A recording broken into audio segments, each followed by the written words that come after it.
राइस्टार शहर के सबसे अमीर आदमी वाइट 444 का ड्राइवर था। एक दिन वाइट 444 अपने बेटे के साथ सीढ़ियों से नीचे उतरा क्योंकि उसके बेटे को स्कूल जाना था। जाते जाते बाप ने बेटे को बाएं कहा और बेटा सीधे राइस्टार की ओर देखने लगा। राइस्टार आदब से बोला, छोटे सेठ जी चलिए, मैं आपको स्कूल छोड़ देता हूँ। वाइट 444 का बेटा गाड़ी में बैठ गया। राइस्टार उसे स्कूल छोड़ने गया। बेटा उतरकर स्कूल के अंदर चला गया और राइस्टार वापस लौट आया। कुछ घंटे बाद जब स्कूल छूटा तो राइस्टार फिर पहुंचा और बोला, लिए सेठ जी।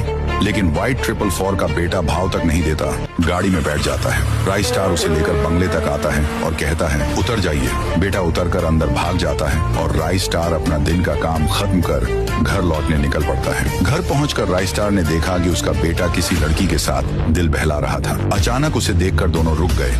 राइस्टार गुस्से से बोला, ये क्या कर रहे हो? राइस्टार का बेटा घबराकर बोला, पापा, ये मेरी होने वाली पत्नी है। हम महीनों से मिल रहे हैं। मैंने आपसे कभी कुछ नहीं मांगा, लेकिन अब चाहता हूँ कि आप हमारी शादी करा दें। राइस्टार ने उस लड़की को गौर से देखा। वह सीधी सादी और खूबसूरत थी। लड़के की सच्चाई देखकर राइस्टार का दिल पिघल गया और बोला, ठीक है बेटा, परसों तुम्हारी शादी करा दूंगा। लेकिन राइस्टार के पास एक भी रुपया नहीं था। मजबूर होकर वह खतरनाक गुंडे अज्जू भाई के पास पहुंचा और बोला, भाई, मेरी बेटी की शादी करनी है, मुझे 10 लाख रुपए चाहिए। मैं अपनी ड्राइवरी से धीरे धीरे लौटा दूंगा। अज्जू भाई ने उसे पैसे दे दिए। उधर वाइट 444 का बेटा गाड़ी के पास आया। अचानक उसका मन हुआ कि क्यों ना गाड़ी चलाकर देखें। उसे गाड़ी चलाना अच्छे से आता भी नहीं था, फिर भी उसने गाड़ी उठाई और तेज रफ्तार से हाईवे पर निकल गया। हाईवे पर एक लड़की स्कूटी से जा रही थी।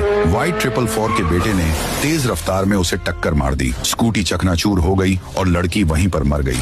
वाइट 444 का बेटा घबराकर गाड़ी लेकर घर लौटा और बोला, पापा, गलती हो गई, मैंने एक लड़की को ठोक दिया, पुलिस पीछे लगी है। वाइट 444 बोला, चिंता मत कर, मैं सब संभाल लूंगा, लेकिन ऐसी गलती दोबारा मत करना। कुछ ही देर में पुलिस उनके बंगले पर पहुंची। वाइट 444 ने पुलिस को पैसे थमाए और कहा, कहना कि हादसा मेरे ड्राइवर ने किया है। फिर उसने राइस्टार को फोन लगाया। राइस्टार बेटी की शादी का सामान लेकर पहुंचा ही था। वाइट 444 ने गुस्से से पुलिस वालों को इशारा किया, यही है मेरा ड्राइवर, इसी ने गाड़ी से लड़की को मारा है। राइस्टार हक्का बक्का रह गया। बार बार बोला, मैंने किसी को नहीं मारा, ये इल्जाम झूठा है। लेकिन पुलिस वालों ने पैसों के लालच में उसकी एक न सुनी और उसे पकड़कर जेल ले गए। इधर घर पर अज्जू भाई पहुंचा। उसने दरवाजा पीटा और बोला, तेरे बाप ने शादी के लिए 10 लाख लिए थे, अब वो जेल में है, पैसा कौन देगा? तू देगा।